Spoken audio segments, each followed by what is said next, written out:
अस्सलाम वालेकुम जी स्टूडेंट्स। आज हमने जो क्वेश्चन करना है ये चैप्टर नंबर 3 की प्रॉब्लम नंबर 5A है। प्रॉब्लम 5A यानी कि 3.5A चैप्टर नंबर 3 है। इसका हम आज बनाएंगे जनरल और टी अकाउंट, ये दोनों चीजें आज हम बनाएंगे। फर्स्ट हम जनरल की तरफ चलते हैं। अगर हम यहाँ पे थोड़ा सा इसको देखने की कोशिश करें तो नीचे रिक्वायरमेंट्स में बी रिक्वायरमेंट है prepare general entries for each transaction. जैसा कि मैंने पिछले लेक्चर्स में आपको स्टूडेंट्स बताया था कि हर ट्रांजैक्शन के नीचे हम उसकी एक्सप्लेनेशन देते हैं जिसको हम नरेशन कहते हैं। यहाँ पे उसने बकायदा रिक्वायर किया है कि prepare general entries including explanation for each transaction, her transaction की। खैर स्टूडेंट्स, मैं आपको वो चीज वैसे ही सिखा चुका हूँ और बता भी चुका हूँ। शॉर्ट एक्सप्लेनेशन देनी होती है तो इवन आपको जो ट्रांजैक्शन गिवन है आप उसके अमाउंट्स के अलावा सारे ट्रांजैक्शन भी लिख देंगे या उसको शॉर्ट फॉर्म में करके लिख देंगे तो वो बिल्कुल करेक्ट होगा, वो गलत नहीं होता। ओके, तो मैं जैसा आपको जनरल एंट्रीज भी करके दूंगा, नरेशन या एक्सप्लेनेशन आप लोग खुद लिखेंगे क्योंकि वो टेक्निकल चीज नहीं है। इस तरह हम मिसाल के तौर पर पहली बात करते हैं तो इसमें हम सीधा लिखेंगे इन्वेस्टेड कैश इन बिजनेस, बस। हम अमाउंट नहीं लिखते, नाम भी नहीं लिखते एक्सप्लेनेशन के नीचे। नाम लिखना हो तो हम लिख लेंगे डॉक्टर शेक्टर इन्वेस्टेड कैश इन बिजनेस, ये एक्सप्लेनेशन बनती है। खैर हम अपनी ट्रांजेक्शन करते हैं कि हमारी ट्रांजेक्शन है जी, कैश अकाउंट जो है वो डेबिट हो जाएगा 4 लाख से।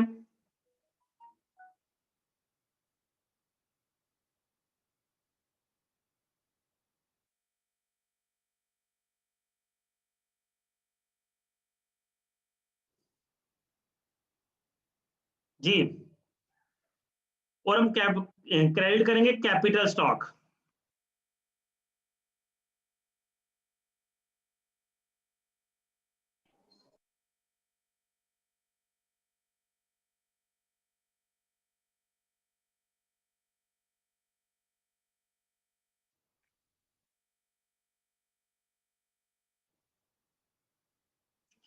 जी, ये हमारी पहली एंट्री होगी। फिर हम दूसरी तरफ चलते हैं। इसकी डेट है जी May 1 सॉरी। फिर आ जाएगा May 4।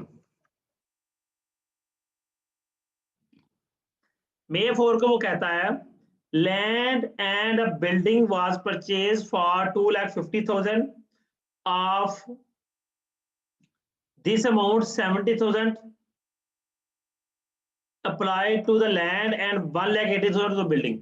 ये 2,50,000 के स्टूडेंट्स वो कह रहा है कि लैंड एंड बिल्डिंग परचेज की है, जिसमें से उसने 70,000 लैंड को अप्लाई कर दिया, मतलब कि 70,000 की लैंड है और 1,80,000 की बिल्डिंग है।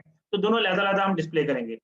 A cash payment of 1 lakh were made at the time of payment, at the time of purchase, purchase के टाइम पे 1 लाख कैश पे किया गया, and a note payable remaining balance for remaining balance, और remaining balance का note payable issue कर दिया गया। तो इसमें 4 अकाउंट आ रहे हैं तो हम इसके 4 कॉलम बना लेते हैं।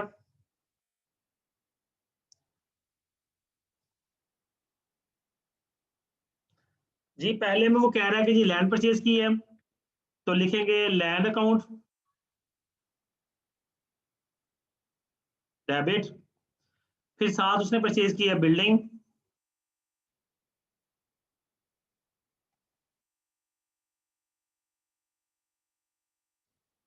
डेबिट।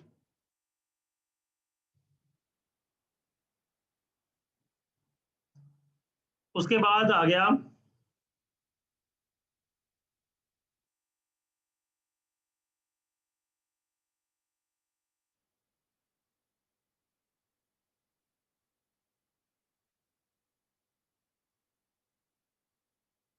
फिर उसने जी लैंड थी हमारी 70,000 की और बिल्डिंग है हमारी 1,80,000 की। ओके हो गया जी। अब हमने उसने कहा 1 लाख का मैंने कैश पे कर दिया है तो कैश अकाउंट जो है वो क्रेडिट हो गया।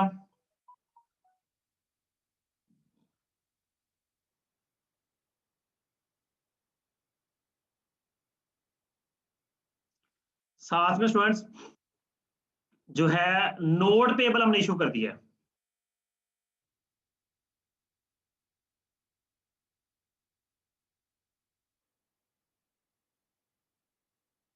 1 लाख हमने कैश दिया है और 1,50,000 का नोट पेबल है। इसके बाद स्टूडेंट्स आगे चलते हैं। May 9, medical instruments were purchase for 1,30,000 cash.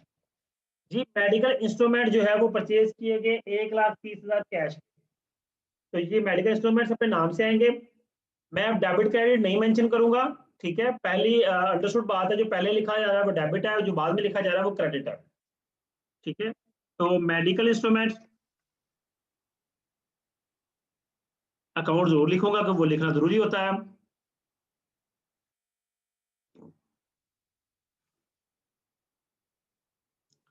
Medical instruments खरीदे गए 1,30,000 के कैश पे, तो कैश अकाउंट क्रेडिट हो जाएगा 1,30,000। जी इसके बाद आ गया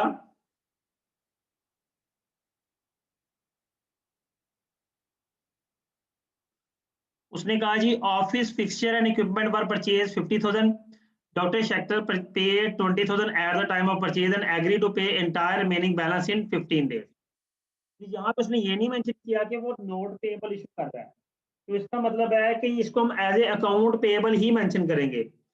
50,000 का office picture and equipment purchase किया गया, तो लिखेंगे ऑफिस फिक्सचर एंड इक्विपमेंट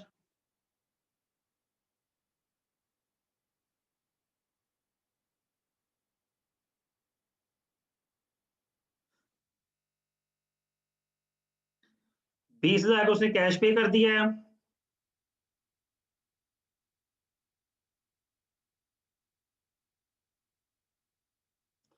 और बाकी का अकाउंट्स पेबल हो गया।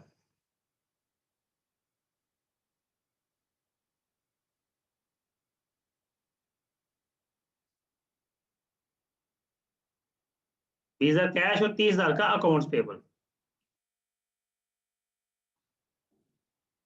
जी स्टूडेंट, नेक्स्ट हम बात करते हैं, ये हमारी एंट्री थी मई 9 की और ये वाली एंट्री थी मई 16 की। नेक्स्ट जो हमारी एंट्री है वो है मई 21 की। इसमें वो हमें कह रहा है office supplies expected to last several months were purchase for 5,000 cash. Office supplies जो पिछले सेवरल मंथ्स के लिए थी परचेज की गई 5 लाख की कैश पर, 5 लाख की सॉरी। तो हम यहां पे लिखेंगे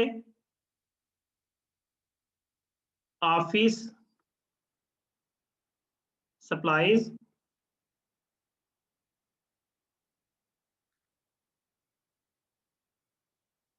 5,000 और कैश क्रेडिट हो जाएगा 5,000 से। फिर आ गया मई 24।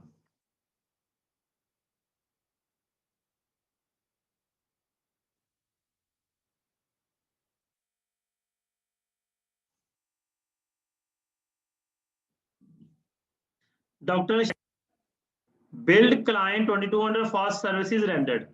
जी उसने एक बिल भेजा क्लाइंट को 2,200 का, जो उसे सर्विसेज दी गई।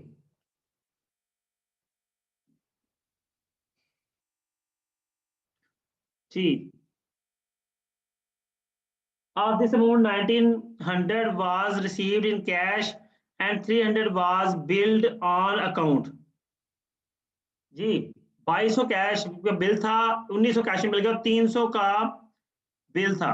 अच्छा ये हमने क्वेश्चन का ऊपर टाइटल रीड नहीं किया, जो कि जरूरी होता है करने के लिए, तो हमें ये पता कैसे चलेगा सर्विसेज कौन सी हैं। तो ऊपर लिखा हुआ है, तो आप पे देखें बेटा डॉक्टर शेक्टर डीवीएम, मतलब कि ये वो है वेटरनरी डॉक्टर है, डॉक्टर वेटरनरी।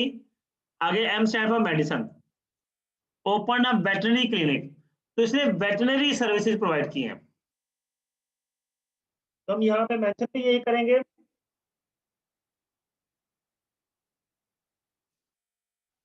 क्योंकि ये सर्विसेज है, सेल्स कंसीडर होंगी, तो ये क्रेडिट होंगी।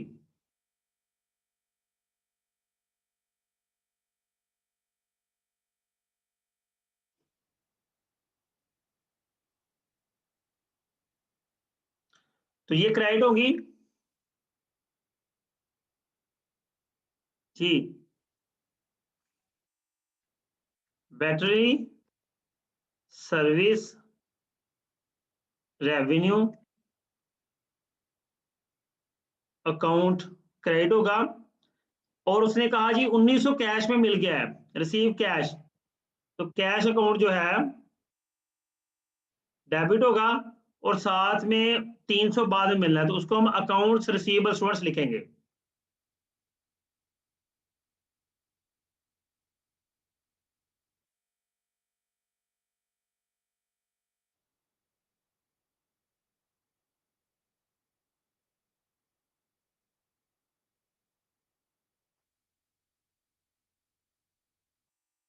जी, कैश था 1900, 300 उधार हो गया, और जो उसने में जो बिल था वो 2200 का था। नेक्स्ट वंस वो कहता है मई 27 को a 400 invoice was received from several radio advertisement aired in May।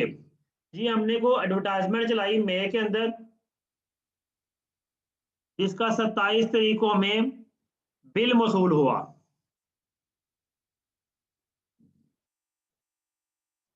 The entire amount is due on June 5।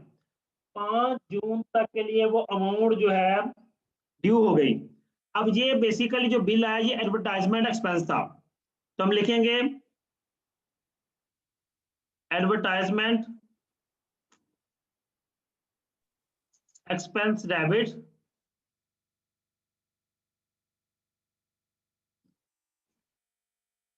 और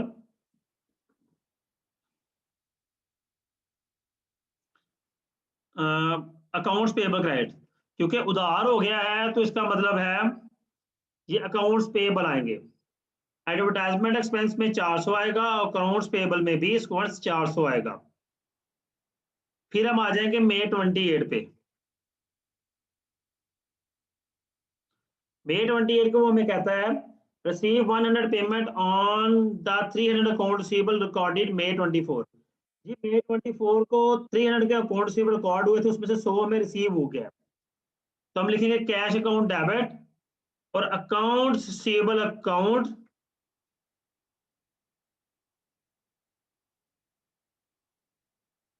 क्रेडिट। कैश में आ जाएगा 100 और अकाउंट रिसीवेबल में आ जाएगा 100। ये हमारा मई 28 हो गया, और अब आखिरी हमारी एंट्री है मई 31 की।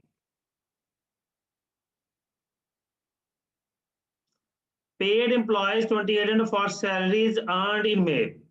हमने एम्प्लॉयज को सैलरीज पे की हैं 2800, जो कि जाहिर सी बात है मई की सैलरीज थी, तो सैलरीज एक्सपेंस डेबिट हो जाएगा।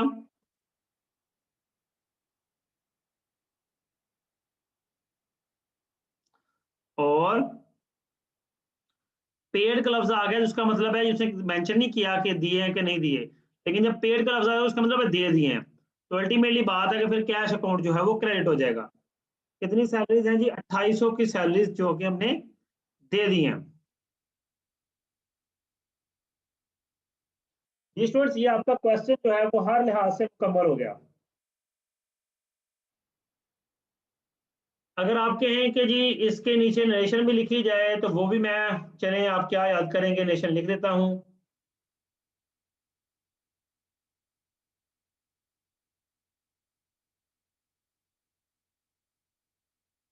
एक क्वेश्चन आपको मुकम्मल कर ही देते हैं।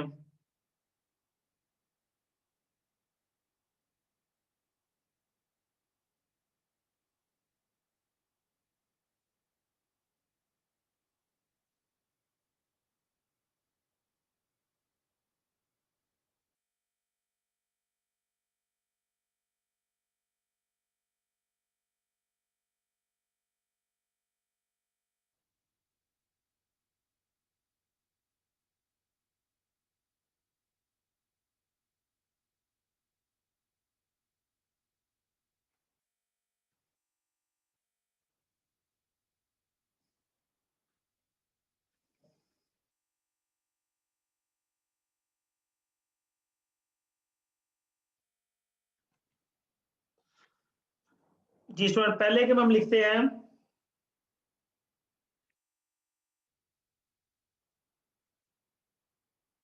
issued 5,000 shares for capital stock. फिर लैंड खरीदी गई तो हम लिखेंगे परचेज लैंड एंड बिल्डिंग। फिर हमने इक्विपमेंट खरीदा मेडिकल इंस्ट्रूमेंट, तो हम यहां लिख देंगे purchase medical instrument.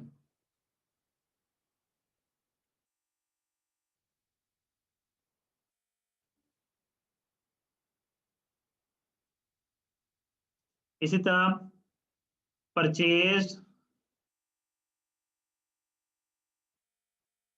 Office fixture and equipment.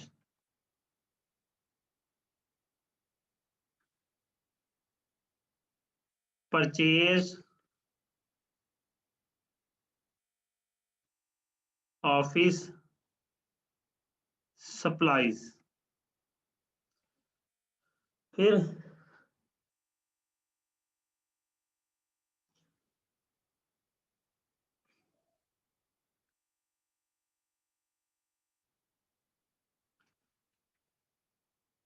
Recorded veterinary services revenue.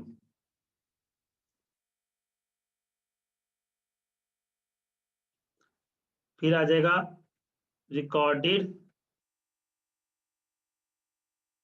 Advertisement expense.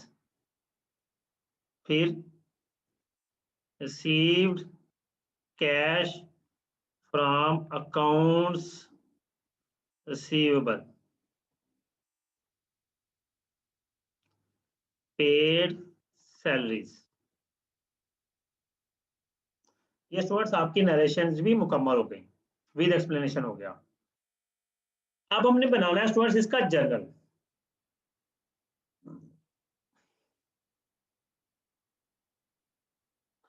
Sorry journal हमने बना लिया, अब हमने इसका टी कोड बनाना है।